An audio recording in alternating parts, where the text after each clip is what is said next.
Hello बच्चों। तो आज अपन ये देखेंगे कि किसी मैग्नेटिक मटेरियल को, जैसे फेरोमैग्नेटिक मटेरियल है, उसको किसी एक्सटर्नल फील्ड के अंदर रखने पर, जब मैंने इसको किसी एक्सटर्नल फील्ड के अंदर रखा तो एक्सटर्नल फील्ड के अंदर रखने पर इसके अंदर अपन बोलते हैं कि मैग्नेटिक इंडक्शन होता है, यानी कि ये खुद भी मैग्नेट में कन्वर्ट हो जाती है। और जब एक्सटर्नल मैग्नेटिक फील्ड जो है, उस एक्सटर्नल मैग्नेटिक फील्ड को अपोजिट डायरेक्शन में कर देंगे तो क्या होगा, उसको कम कर देंगे तो क्या होगा, ठीक है, उसको बढ़ा देंगे तो क्या होगा, उसको हटा देंगे तो क्या होगा। तो वो सारी चीज़ें अपन को यहाँ पे देखनी है।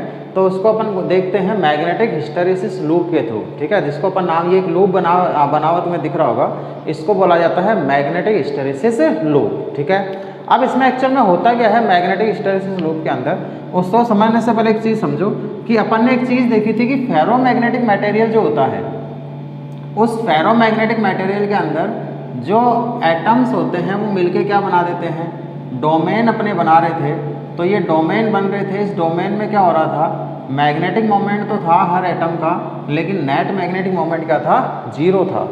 तो जब कोई एक्सटर्नल मैग्नेटिक फील्ड अपन ने नहीं लगाया है, एच नहीं लगाया है, तो उस कंडीशन में जो इसके अंदर इंड्यूस्ड मैग्नेटिक फील्ड है बी, जो इसके अंदर बोलते हैं, वो इंड्यूस्ड मैग्नेटिक फील्ड भी कितना है, जीरो है।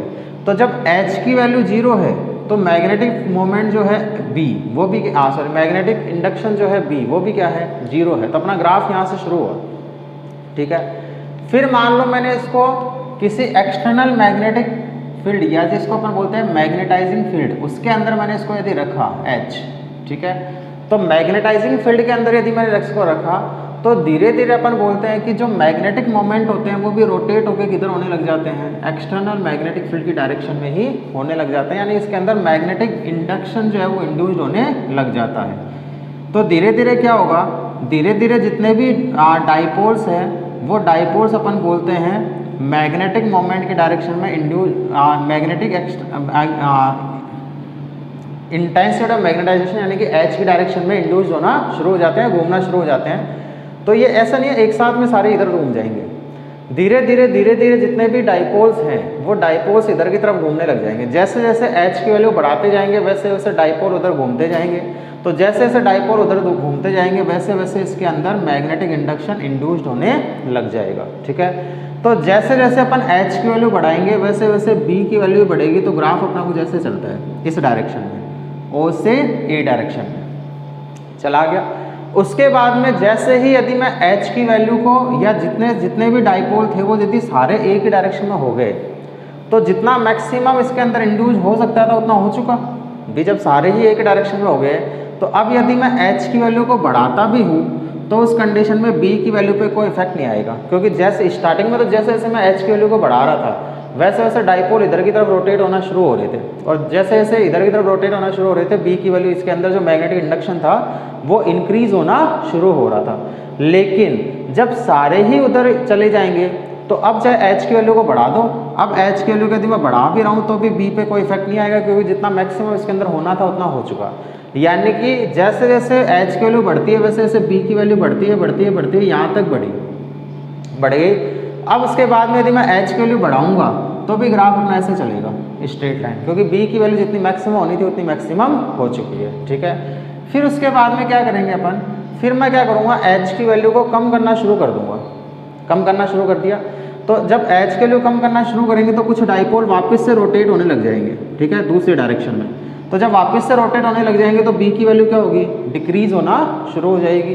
तो जैसे जैसे फिर से एच वैल्यू को कम करना शुरू किया, तो पहले तो ग्राफ ऐसा चला, फिर एच वैल्यू को कम करना शुरू किया तो बी की वैल्यू भी डिक्रीज होती गई। यहाँ पे आके देखो एच की वैल्यू मैंने जीरो कर दी, एच की वैल्यू जीरो कर दी, लेकिन फिर भी कुछ डाइपोल थे जो उसी डायरेक्शन में रोटेट रहे, वो घूम के नहीं आए हैं इसके अंदर। इसका मतलब ये हो गया कि एच की वैल्यू जीरो भी होने पर बी की वैल्यू जीरो नहीं हुई है, नहीं हुई। तो बी की कुछ ना कुछ वैल्यू रह गई जिसको अपने नाम दे दिया ओ बी दे दिया। फिर उसके बाद में मैंने क्या किया भाई, एच पहले इधर था, मैक्सिमम तक किया इधर, फिर इधर की तरफ वाला जो एच है उसको मैंने डिक्रीज करना शुरू किया, डिक्रीज करते करते जीरो कर दिया तो ग्राफ मेरा यहाँ पहुँच गया, ठीक है। बी की वैल्यू भी कुछ तो डिक्रीज हुई लेकिन पूरी जीरो नहीं हो पाई, क्योंकि कुछ डाइपोल उधर ही रह गए, ठीक है। फिर उसके बाद में अब उन डाइपोल को वापस मुझे यदि रोटेट करवाना है जो उधर रह गए हैं, उनको भी मान लो मुझे इधर उधर रोटेट करवाना है, तो मैं एच को अपोजिट डायरेक्शन में करना शुरू कर दूंगा।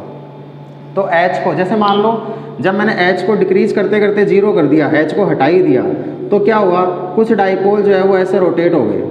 समझ में आ रही चीज़? कुछ डाइपोल वापस से अपनी ओरिजिनल पोजीशन को गेन कर लिया, कुछ ने तो गेन कर लिया, लेकिन मान लो इन्होंने नहीं किया, तो कुछ तो रह गया इसके अंदर, कुछ रह गया। तो इसका मतलब ये हो गया कि अब यदि मैं एच की वैल्यू को अपोजिट डायरेक्शन में लगाना शुरू कर दूँ, एच की वैल्यू को अपोजिट डायरेक्शन में माइनस में लगाना शुरू कर दूँ, तो जो डाइपोल बच रहे थे, जो इधर उधर बच रहे थे, जो रोटेट नहीं हो पाए थे, वो डाइपोल भी फिर से रोटेट हो जाएंगे, यानी कि फिर से बी की वैल्यू जो डिक्रीज होने लग जाएगी, और डिक्रीज होते होते एच की एक नेगेटिव वैल्यू ऐसी आएगी जिस पर बी की वैल्यू जो है वो 0 हो जाएगी। तो बी की वैल्यू 0 होगी, एच को मैं बढ़ाता जा रहा था अपोजिट डायरेक्शन में, जो उधर रह गए थे वो भी वापस घूम के आने लग गए, तो बी की वैल्यू डिक्रीज होने लग गई। बी की वैल्यू डिक्रीज होते होते लास्ट में कितनी हो गई, 0 हो गई। फिर उसके बाद में मैंने एच को उसी डायरेक्शन में और बढ़ाना शुरू किया, तो जब एच को उसी डायरेक्शन में और बढ़ाना शुरू किया, तो अब जो मैग्नेटिक फील्ड था, जो मैग्नेटिक इंडक्शन था, वो भी क्या हो गया, अपोजिट डायरेक्शन में इंड्यूस्ड होना शुरू हो गया। अब सारे के सारे डाइपोल किधर घूमने लग गए, इधर घूमने लग गए इधर घूमने।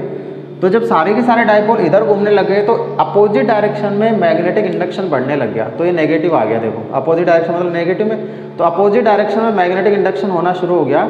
फिर वही अपोजिट डायरेक्शन मैक्सिमम हो जाएगा, एच के लिए बढ़ाए जाएंगे। जब सारे ही डाइपोल अपोजिट डायरेक्शन में घूम जाएंगे, तो उस कंडीशन में बी की वैल्यू जो है वो मैक्सिमम हो जाएगी। फिर मैं वही करूँगा, फिर क्या करना है, फिर मैं एच की वैल्यू को अपोजिट डायरेक्शन में जो था उसको कम करना शुरू कर दूंगा। उसको कम करना शुरू करूँगा तो फिर से डाइपोल जो है वो इधर, जो सारे इधर आ गए थे, वो फिर से कुछ घूम के इधर उधर होने लग जाते हैं, क्योंकि एच डिक्रीज होना शुरू कर दिया। और एच को डिक्रीज करते करते जब मैं 0 ले गया, तो उस कंडीशन में बी की वैल्यू 0 नहीं हुई है। बी की वैल्यू 0 क्यों नहीं हुई, क्योंकि कुछ तो वापस से घूम गए थे, लेकिन ज़्यादातर इधर ही रह गए, तो उस कंडीशन में कुछ ना कुछ बी की वैल्यू रह गई। फिर मैंने क्या किया, एच को 0 के बाद में वापस से सेम डायरेक्शन में उधर की तरफ ही फिर से लगा दिया और इंक्रीज करना शुरू कर दिया। तो फिर से एच को मैंने पॉजिटिव में यानी कि उधर की तरफ ही कर दिया और फिर से इंक्रीज करना शुरू किया। तो वापस से डाइपोल जो इधर ही रह गए थे, वो डाइपोल फिर से रोटेट होना शुरू हो गए, तो वापस से वो अपनी ओरिजिनल पोजीशन में आना शुरू हो गए। वापस से जब वो ओरिजिनल पोजीशन में आना शुरू हो गए, तो उस कंडीशन में फिर से इसके अंदर मैग्नेटिक इंडक्शन जो वो कम होने लग गया, और कम होते होते लास्ट में जाके 0 हो गया। और फिर भी मैं एच की वैल्यू को उधर ही बढ़ाया जा रहा हूँ, तो फिर से उस डायरेक्शन में वापस से डाइपोल रोटेट होने लग जाएंगे, और रोटेट होते होते फिर से बी की वैल्यू जो है वो इंक्रीज होना शुरू हो जाएगी। तो इस तरह से ये पूरा एक लूप चलता है, जिसको अपन नाम देते हैं हिस्टेरिसिस लूप। समझ में आ रही चीज़? तो मैंने जो लूप बनाया है, यदि लूप की बात करें O A B C D E F A, इसको अपन नाम देते हैं हिस्टेरिसिस लूप। ठीक है, ये पूरा एक साइकिल चल गया। क्या किया अपन ने, पहले तो एच की वैल्यू को 0 से पॉजिटिव डायरेक्शन में बढ़ाना शुरू किया। ठीक है, तो मैग्नेटिक इंडक्शन भी उधर की तरफ बढ़ना शुरू हुआ। फिर जैसे जैसे एच बढ़ाते गए, उधर की तरफ मैग्नेटिक इंडक्शन बढ़ता गया। जब सारे ही उधर घूम गए, तो बी की वैल्यू मैक्सिमम हो गई। फिर एच को यदि बढ़ाऊंगा तो भी बी नहीं बढ़ेगा। ठीक है, फिर एच को कम करना शुरू किया, तो डाइपोल जो सारे उधर चले गए थे, वो कुछ रोटेट होना शुरू हो गए। ठीक है, कुछ वापस अपनी ओरिजिनल पोजीशन में आना शुरू हो गए, तो बी की वैल्यू डिक्रीज होना शुरू हुई, और यहाँ पे आके एच तो 0 हो गया, लेकिन बी 0 नहीं हो पाया, क्योंकि कुछ डाइपोल उधर ही रह गए, वो वापस लौट के नहीं आए, तो कुछ बी बच गया, इसके अंदर बच गया। फिर मैंने अपोजिट डायरेक्शन में एच को लगाना शुरू किया और बढ़ाना शुरू किया।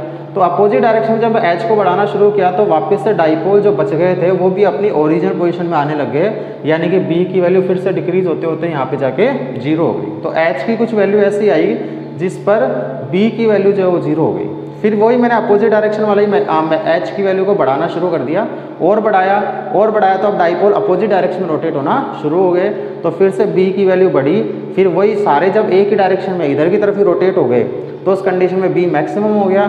फिर मैंने एच को कम करना शुरू किया, तो बी भी कम हुआ, लेकिन कुछ डाइपोल इधर ही रह गए, तो कुछ मैग्नेटिक इंडक्शन इसके अंदर रह गया।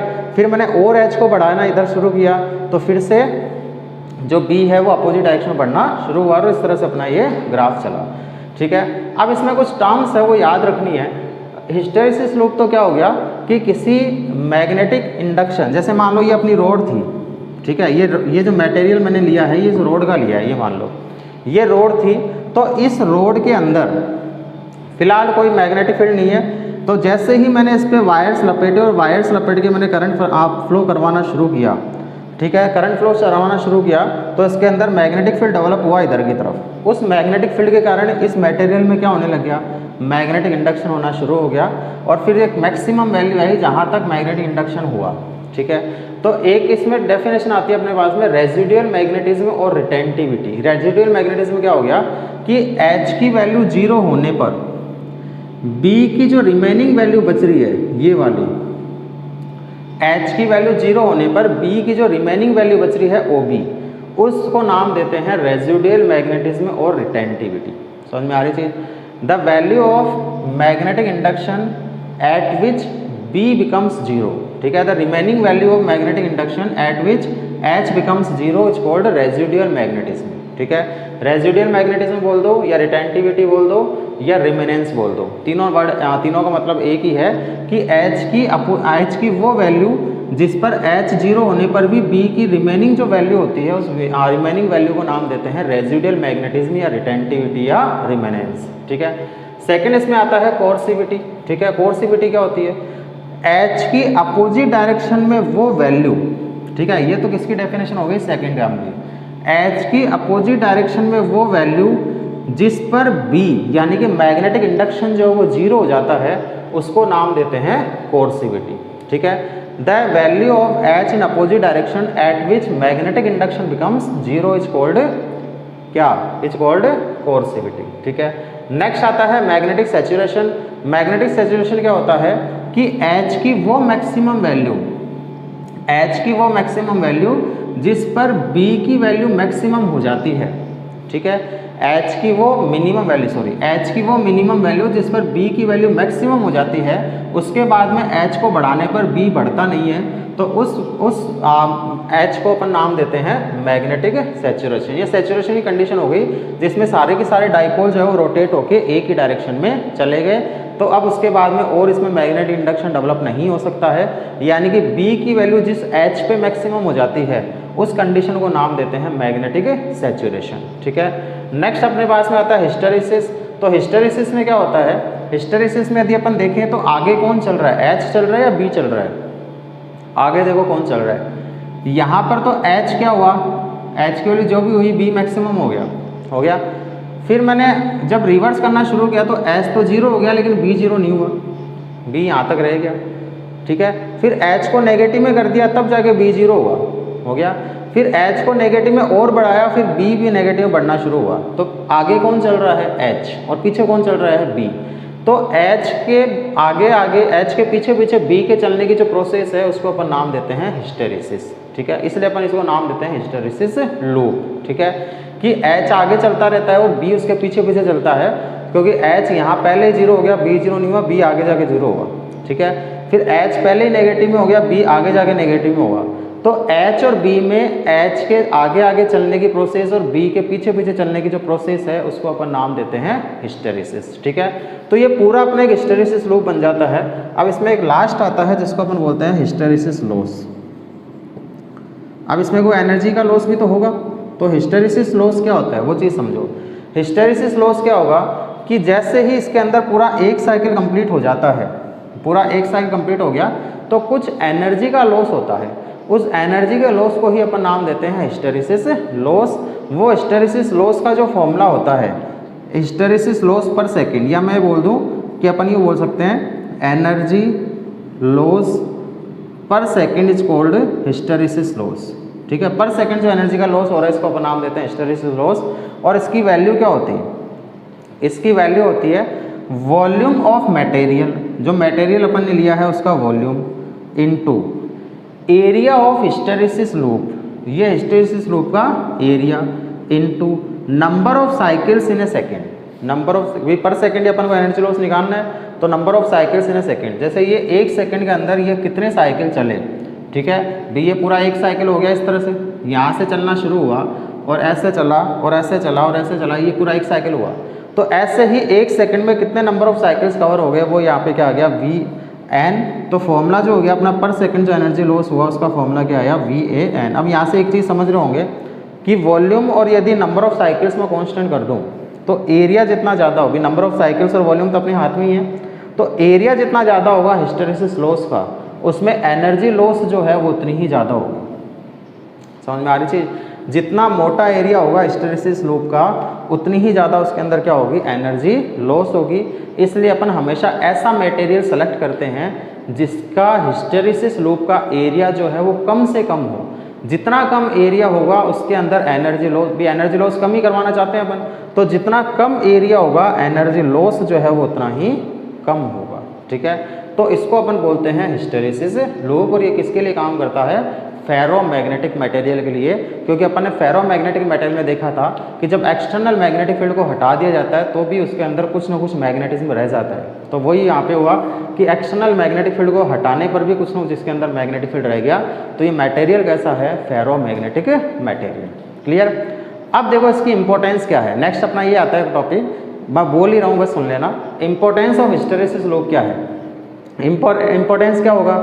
एक तो हिस्टैरिसीस लूप से मुझे पता चल जाएगा कि एनर्जी लॉस कितना हो रहा है, तो उससे मुझे सिलेक्शन ऑफ मटेरियल में इजी हो जाएगा कि मुझे कौन सा मटेरियल सेलेक्ट करना चाहिए जिसका एरिया कम है। भी एनर्जी लॉस कम होगी तो जिसका एरिया कम होगा वो मटेरियल मुझे सेलेक्ट करना चाहिए। दूसरा मुझे इससे क्या पता चल जाएगी, ये वाली चीज़ पता चल जाएगी जिसको क्या नाम दिया है, रेजिडुअल मैग्नेटिज्म या रिटेंटिविटी या रिमेनेंस। तीसरा मुझे क्या पता चल जाएगा, कोर्सिविटी पता चल जाएगी। समझ में आ रही चीज़? तो ये सारी चीज़ें पता करने के लिए अपन क्या काम में लेते हैं, हिस्टैरिसीस लूप। तो इसकी इंपॉर्टेंस क्या है, इंपॉर्टेंस यही है कि एक तो सिलेक्शन ऑफ मटेरियल में काम आता है, आप अपन को पता चल जाता है कितना होगा, और कोर्सिविटी मुझे पता चल जाती है कितना होगा, कम मैग्नेटिक सैचुरेशन होगा, और किस तरह से इसमें हिस्टैरिसीस लूप बनेगा। वो सारी की सारी चीज़ें क्या होती है, इसके लिए इंपॉर्टेंस ऑफ हिस्टैरिसीस लूप में अपनी काम में आती है। ठीक है, अब देखो यदि मेरे पास में एक तो परमानेंट मैग्नेट है और एक टेम्परेरी मैग्नेट है, दो तरह की मैग्नेट मेरे पास में है, और वो दोनों तरह की मैग्नेट यदि मुझे बनानी है तो फिर मुझे किस तरह का मटेरियल जो है वो काम में लेना चाहिए और उसके क्या क्या प्रॉपर्टीज़ हैं, वो सारी चीज़ें अपन को देखनी है। तो कंपैरिजन अपन इसमें करते हैं हिस्टैरिसीस लूप के अंदर कि कंपैरिजन किस तरह से किया जाता है परमानेंट मैग्नेट और टेम्परेरी मैग्नेट को बनाने के लिए। ठीक है, कि परमानेंट मैग्नेट का हिस्टैरिसीस लूप किस तरह से बनेगा और टेम्परेरी मैग्नेट का हिस्टैरिसीस लूप किस तरह से बनेगा। जैसे मान लो मुझे एक तो परमानेंट मैग्नेट बनानी है, ठीक है, एक नॉर्मल रॉड मेरे पास में है आयरन की, तो उसको मुझे एक तो परमानेंट मैग्नेट बनानी है और एक नॉर्मल मैग्नेट बनानी है। ठीक है, तो कंपैरिजन अपन इसमें करते हैं, तो अपन इसमें यही बोलते हैं कि अपने पास में क्या टॉपिक है, परमानेंट मैग्नेट एंड टेम्परेरी, और जिसको नाम देते हैं इलेक्ट्रो टेम्परेरी या इलेक्ट्रोमैग्नेट। ठीक है, तो उसके लिए भी उसको अपन ग्राफ से ही पढ़ते हैं। ग्राफ से कैसे पढ़ेंगे वो चीज़ समझना। यदि इसका ग्राफ बनाया जाए तो ग्राफ कुछ ऐसा बनता है, दोनों का एक साथ में अपन ग्राफ बनाएंगे तो ग्राफ को समझना कैसा है। एक तो ग्राफ अपना ऐसा कुछ बन रहा है,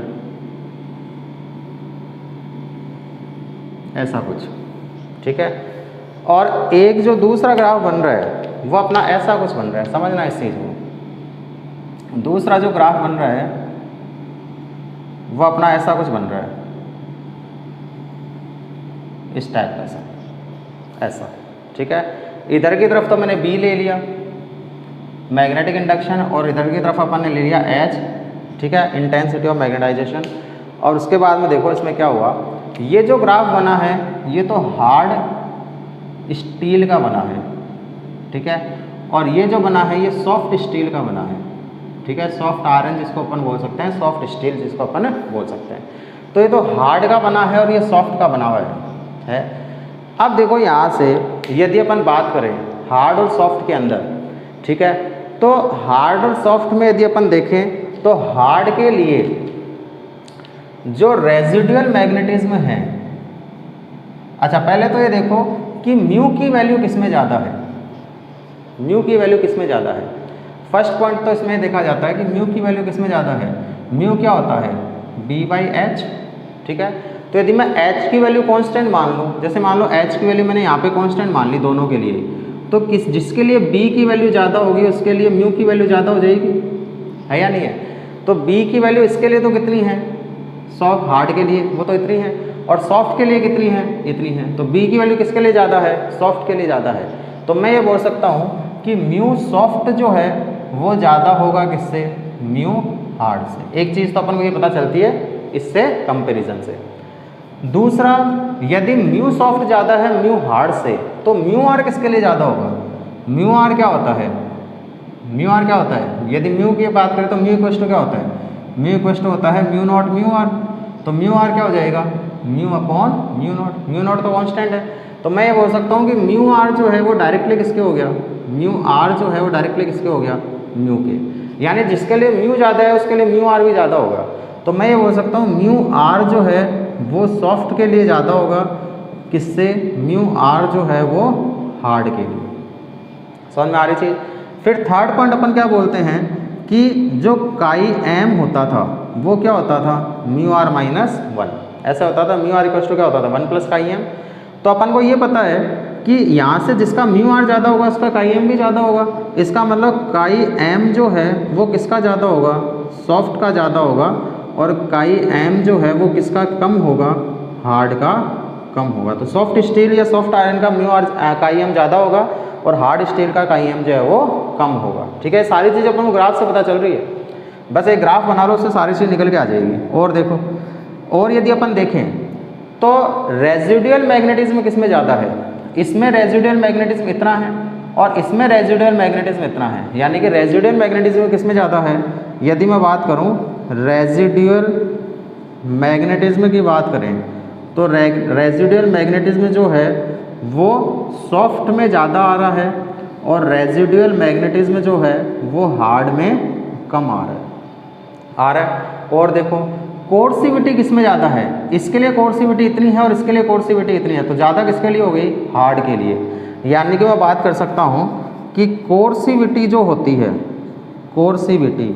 कोर्सिविटी जो है वो सॉफ्ट जो होगा उसके लिए तो कम होगी और कोर्सिविटी जो है वो हार्ड जो रहेगा उस हार्ड के लिए अपन बोलेंगे कोर्सिविटी जो है वो ज़्यादा आएगी। सब कुछ ग्राफ से निकल रहा है, अपन ने कुछ नहीं किया। ग्राफ को याद रखो, बाकी सारी चीज़ अपने आप निकल के आ जाएगी। लास्ट और फाइनल इंपॉर्टेंट इसके अंदर निकल के आता है एनर्जी लॉस। एनर्जी लॉस किस में ज़्यादा होगा? अपन ने बोला जिसका एरिया ज़्यादा उसमें एनर्जी लॉस ज़्यादा। एरिया किसका ज़्यादा है? सॉफ्ट का या हार्ड का? मोटा कौन? हार्ड। हार्ड मोटा है तो इसका एनर्जी लॉस ज़्यादा होगा और इसका एनर्जी लॉस कम होगा। तो अपन ये बोल देंगे energy loss of hard steel is more than energy loss in soft. ठीक है, तो फिर अपन को कौन सा मटेरियल लेना चाहिए? भी अपन का तो सारा काम एनर्जी पे डिपेंड करता है। तो एनर्जी लॉस जिसमें कम होगा वो मटेरियल अपन को लेना चाहिए, इसमें एनर्जी लॉस ज़्यादा है। तो अब यहाँ से देखो, जो परमानेंट मैग्नेट बनाई जाती है, जो परमानेंट मैग्नेट्स बनेगी, वो परमानेंट मैग्नेट्स तो किससे बनती है? वो तो बनती है हार्ड स्टील से। ठीक है, वो तो बनाई जाती है हार्ड स्टील से। और जो टेम्परेरी मैग्नेट्स बनती है वो किससे बनती है? सॉफ्ट आयरन से। समझ में आ रही चीज़? तो जो परमानेंट मैग्नेट है वो तो हार्ड स्टील से बनती है और जो टेम्परेरी मैग्नेट है वो किससे बनती है? सॉफ्ट आयरन से बनाई जाती है। ये चीज़ याद रखनी है, क्योंकि परमानेंट मैग्नेट बनाने के लिए क्या होना चाहिए? म्यू की वैल्यू कम होनी चाहिए, म्यू आर की वैल्यू कम होनी चाहिए, काई एम की वैल्यू कम होनी चाहिए, रेजिडुअल मैग्नेटिज्म कम होना चाहिए, कोर्सिविटी ज़्यादा होना चाहिए, जो लॉस है वो तो कम होना चाहिए, लेकिन लॉस इसमें जो है वो ज़्यादा हो जाता है। तो लॉस का तो अपन कुछ नहीं कर सकते, लेकिन ये सारी प्रॉपर्टी इसके अंदर होनी चाहिए जब जाके अपना हार्ड स्टील बनेगा। और टेम्परेरी मैग्नेट बनाने के लिए क्या होना चाहिए? म्यू की वैल्यू ज़्यादा होनी चाहिए, म्यू आर की वैल्यू ज़्यादा होनी चाहिए, काई एम की वैल्यू ज़्यादा होनी चाहिए, रेजिडुअल मैग्नेटिज्म ज़्यादा होना चाहिए, कोर्सिविटी कम होनी चाहिए। ये सब टेम्परेरी मैग्नेट के लिए होता है, इसलिए टेम्परेरी मैग्नेट के लिए अपन सॉफ्ट आयरन काम में लेते हैं और परमानेंट मैग्नेट के लिए अपन हार्ड स्टील या हार्ड आयरन काम में लिया जाता है। ठीक है, तो ये अपने पास में कंपैरिजन हो गया परमानेंट मैग्नेट और टेम्परेरी मैग्नेट को किस तरह से बनाया जा सकता है। ठीक है, नेक्स्ट और लास्ट इस चैप्टर का एक टॉपिक बच रहा है अपना, जिसको अपन बोलते हैं टेम्परेरी मैग्नेट्स। ठीक है, ये जिसको नाम दिया जाता है इलेक्ट्रोमैग्नेट्स। ठीक है, तो यहाँ से ही देखते हैं इसको कि इलेक्ट्रोमैग्नेट जो है वो क्या होता है, उस चीज़ को समझो। लास्ट और फाइनल टॉपिक है इस चैप्टर का, उसके बाद में अपना चैप्टर जो है वो ख़त्म है। इलेक्ट्रोमैग्नेट्स, इलेक्ट्रोमैग्नेट्स को समझो। जैसे मान लो मेरे पास में नॉर्मल रोड है ऐसी, ठीक है, इस नॉर्मल रोड के ऊपर मैंने क्या लगा दिए? वायर्स लपेट दिए। ठीक है, अभी कोई करंट फ्लो नहीं करवाई, तो अभी ये कोई मैग्नेट नहीं है, नॉर्मल रोड है। जैसे ही मैं इसके अंदर करंट फ्लो करवाऊंगा वैसे ही क्या होगा? इसके अंदर मैग्नेटिक फील्ड डेवलप होगा और अपन जानते हैं इसमें एक पोल तो क्या बन जाता है नॉर्थ और एक कैसा बन जाता है साउथ, तो ये भी क्या करता है एज ए मैग्नेट काम करने लग जाता है। तो ऐसी मैग्नेट जिसमें करंट यानी कि इलेक्ट्रॉन्स को फ्लो करवाने पे या इलेक्ट्रो फ्लो करवाने पर ये मैग्नेट की फॉर्म में कन्वर्ट हो जाता है, ऐसी मैग्नेट को अपन नाम देते हैं इलेक्ट्रोमैग्नेट। ठीक है, तो ये इलेक्ट्रोमैग्नेट बन गया अपना। अब इस इलेक्ट्रोमैग्नेट इसी को अपन नाम देते हैं इलेक्ट्रोमैग्नेट, यही बनाना था अपन को। अब क्या होगा यदि यहाँ पर, अब इसमें कुछ प्रॉपर्टीज़ है इलेक्ट्रोमैग्नेट में, अपन वही बोलेंगे इलेक्ट्रोमैग्नेट टेम्परेरी मैग्नेट ही तो है, जैसे ही करंट फ्लो करवाऊंगा ये नॉर्मल हो जाएंगे। ठीक है, तो फिर इलेक्ट्रोमैग्नेट किसकी बनेगी, सॉफ्ट आयरन की बनेगी, क्योंकि सॉफ्ट आयरन क्या होता है उसके अंदर कोई परमानेंट मैग्नेट नहीं होती, वो टेम्परेरी मैग्नेट बनाई जाती है। तो टेम्परेरी मैग्नेट ही बनी है, जब तक करंट फ्लो होगी तब तक मैग्नेटिक फॉर्म में काम करेगी, जैसे ही करंट फ्लो करवाना बंद कर देंगे मैग्नेट खत्म हो जाएगी और नॉर्मल रोड में कन्वर्ट हो जाएगी। यानी कि किसकी बननी चाहिए, सॉफ्ट आयरन की बननी चाहिए। तो इलेक्ट्रोमैग्नेट जो बनती है वो सॉफ्ट आयरन की बनती है। ठीक है, ट्रांसफार्मर में जो मैग्नेट्स बनाई जाती है वो हार्ड आयरन की बनाई जाती है, क्योंकि उसमें परमानेंट मैग्नेट काम में आती है। ठीक है, तो ये सॉफ्ट आयरन की फॉर्म में काम में ले जाता है, जिससे कैसी बनती है टेम्परेरी मैग्नेट यानी कि इलेक्ट्रोमैग्नेट। फिर इसमें क्या होगा, यदि मैं करंट की डायरेक्शन को रिवर्स कर दूं तो क्या हो जाएगा, मैग्नेट के पोल्स जो है वो भी क्या हो जाएंगे, रिवर्स। ये तो अपन जानते ही हैं, करंट की डायरेक्शन रिवर्स करते ही मैग्नेट के पोल्स भी रिवर्स हो जाएंगे। ठीक है, और उसके अंदर भी अब इसमें भी वही प्रॉपर्टी आएगी, क्या क्या प्रॉपर्टी आएगी कि एक तो इसके अंदर रिटेंटिविटी ज़्यादा होनी चाहिए। ठीक है, कोर्सिविटी कम होनी चाहिए, एनर्जी लॉस कम होना चाहिए, म्यू आर की वैल्यू ज़्यादा होनी चाहिए, म्यू की वैल्यू ज़्यादा होनी चाहिए, काई एम की वैल्यू ज़्यादा होनी चाहिए। वो सारी प्रॉपर्टी जो अपने टेम्परेरी मैग्नेट्स में पड़ी है वो सारी की सारी प्रॉपर्टी किसमें आएगी, इसके अंदर इलेक्ट्रोमैग्नेट के अंदर आ जाएगी। अब इसके यूज क्या होते हैं इलेक्ट्रोमैग्नेट्स के, तो इलेक्ट्रोमैग्नेट के यूज कैसे होते हैं, जैसे जो हैवी क्रेन्स होती है, जो क्रेन्स होती है हैवी मटेरियल को उठाना, यदि जैसे मान लो कहीं गाड़ी वाड़ी फंस गई उसको उठा के निकालना है, तो क्या करते हैं एक रॉड लगी हुई होती है बहुत लंबी सी और उसके ऊपर बहुत सारे वायर्स लपेटे हुए होते हैं। ठीक है, तो एक नॉर्मल रॉड है, फिलहाल कोई मैग्नेट नहीं है। अब जैसे ही मान लो मुझे उस कार को उठाना होगा, मैं इस रॉड को ले जाके उस कार के ऊपर रख दूंगा, रख दिया। ठीक है, अब इसमें करंट फ्लो करवाना शुरू कर दूंगा, जैसे ही करंट फ्लो करवाना शुरू करूँगा ये क्या बन गई, मैग्नेट बन गई। मैग्नेट बनेगी तो कार पे जाके चिपक जाएगी, फिर उसको उठा लेगी, उठा के ले जाके जहाँ पे रखना होगा वहाँ पे रखेंगे, रख के क्या करेंगे अब क्या करेंगे, अब करंट को फ्लो करवाना बंद कर देंगे। बंद करते ही क्या होगा, ये रॉड जो है वो नॉर्मल रॉड में कन्वर्ट हो जाएगी, मैग्नेट खत्म हो गई तो ये इसको छोड़ देगी और वो वहाँ पे छोड़ दिया जाएगा। ठीक है, तो इसके अंदर यानी कि हैवी ऑब्जेक्ट को उठाने में किसका काम में ले जाता है, इलेक्ट्रोमैग्नेट्स को काम में ले जाता है। ऐसे ही जो अपने जो अलार्म घड़ियाँ होती है उसमें इलेक्ट्रोमैग्नेट्स काम में ले जाते हैं। ठीक है, ऐसे ही मान लो हॉस्पिटल्स के अंदर जैसे आँख के अंदर या बॉडी के अंदर कोई बुलेट चली गई तो उसको निकालने के लिए भी इलेक्ट्रोमैग्नेट काम में लिया जाता है कि बुलेट के जैसे मान लो यहाँ मेरे बुलेट लग गई, हालांकि लगी नहीं है, मान लो लग गई, तो मैं इसमें क्या किया जाता है, इसके पास में एक इलेक्ट्रोमैग्नेट को ले जाया जाता है। ठीक है, जैसे इलेक्ट्रोमैग्नेट को ले जाएंगे वो बुलेट जो है वो बाहर निकल के इससे चिपक जाएगी, बहुत मतलब हार्ड, एक तरह से मान लो बहुत हाई मैग्नेटिक फील्ड की मैग्नेट को ले जाया जाता है, तो उससे चिपक जाएगी, फिर उसको निकाल लिया जाएगा। ठीक है, तो ये सब इलेक्ट्रोमैग्नेट्स जो है वो हॉस्पिटल्स में भी काम में आती है। ठीक है, तो ऐसा ये जो है ये अपना इलेक्ट्रोमैग्नेट और हिस्टैरिसीस लूप जो है वो कंप्लीट हो गया है। अपना चैप्टर जो है चैप्टर नंबर 5 उसकी थ्योरी पोर्शन अपने यहाँ पे कंप्लीट कर ली है। कल से जो है इसके एनसीईआरटी के न्यूमेरिकल्स जो है उसको डिस्कस किया जाएगा, उसके बाद में कुछ और अच्छे न्यूमेरिकल्स होंगे तो वो और अच्छे न्यूमेरिकल्स को भी डिस्कस कर लिया जाएगा। तब तक पढ़ते रहो और लाइक शेयर कमेंट ये सब करते रहो। ठीक है, कमेंट कर दिया करो, लाइक कर दिया करो, हमारे लिए तो वही बहुत कुछ है। तो लाइक शेयर कमेंट करते रहो। सब अच्छे लोग हैं और सब ने बहुत अच्छी अपनी एक फैमिली बन गई है, तो अच्छे लोग हैं तो अच्छा काम करो, तो उसमें लाइक शेयर कमेंट करते रहा करो ताकि थोड़ी सी एनर्जी बनी रहे।